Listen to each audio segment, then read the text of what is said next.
Ir tādas profesijas, kas ir ļoti retas un tieši tāpēc jo interesantākas. Un vēl interesantāk ir tad, ja šīs profesijas ir apvīts ar leģendām un tām piemīt gadsimtiem senas tradīcijas. Viena no šādām profesijām pavisam noteikti ir skursteņslauķis. Turklāt es esmu dzirdējusi, ka par šiem vienmēr melnās drēbēs ģērbtajiem cilvēkiem ir kāds sens un noslēpumains ticējums. Sveiki! Sveiki! Mani sauc Māra. Mani Andris. Kas jūs esat? Skursteņslauķis. Īsts? Īsts. Es drīkst pieskarties pogai? Droši. Un jāievēlās vēlēšanās. Kāpēc ir tas stāsts par to pogu? Ko tas nozīmē? Mēs skursteņslauķi, kā saka, no laika gala esam tie cilvēki, kas nes laimi. Tāds ticējums ir. Jāievēlās vēlēšanās, bet tikai nedrīkst tik ilgi nevienam izpaust to vēlēšanos, kamēr viņi piepildās. Tad es tagad ievēlos Jā.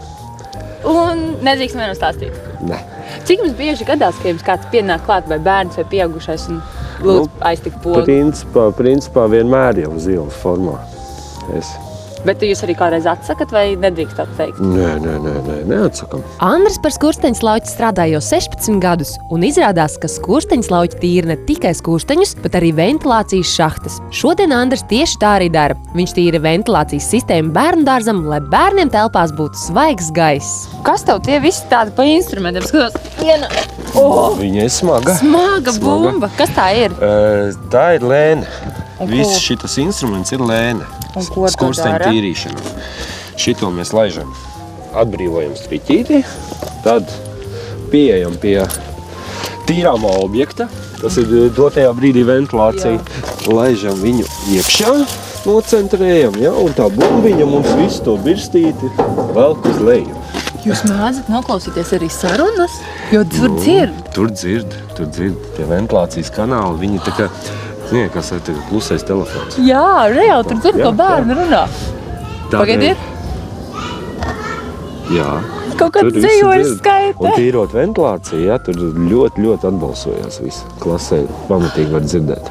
Skursteņslauķi ir ļoti godīgi cilvēki, un ja viņi darba laikā nejauši izdzird kādu sarunu, viņi nekad to nestāstot citiem. Lai apgūtu skursteņslauķa amatu, ir jāatrod tāds skursteņslauķis, kurš drīkst un vēlas apmācīt citus. Jo, kā izrādās, tādas skursteņslauķa skolas nemaz nav. Jo mūsu profesijā ir 3 pakāpes. Jā. Kāda tas ir? Māceklis, zellis un meistars. Es esmu tad māceklis šodien, jā? Jā, šodien jūs mācekļu lomā.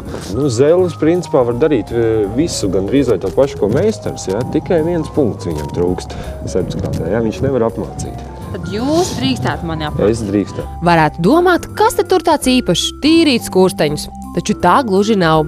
Darbs nav viegls. Iespējams, ka tieši tāpēc pagaidām Latvijā vēl nav nevienas sievietes skursteņslauķis. Bet Andris zina stāstīt, ka Vācijā gan dažas tādas esot. Bet vai tas darbs ir, tā kā nav piemērots sievietē, viņš ir pārāk grūts priekš sievietēm un meitenēm? Ziniet, fiziski viņš ir grūts, jā, jo jumti mēdz būt dažādi. Tur tomēr no augstuma nedrīkst baidīties.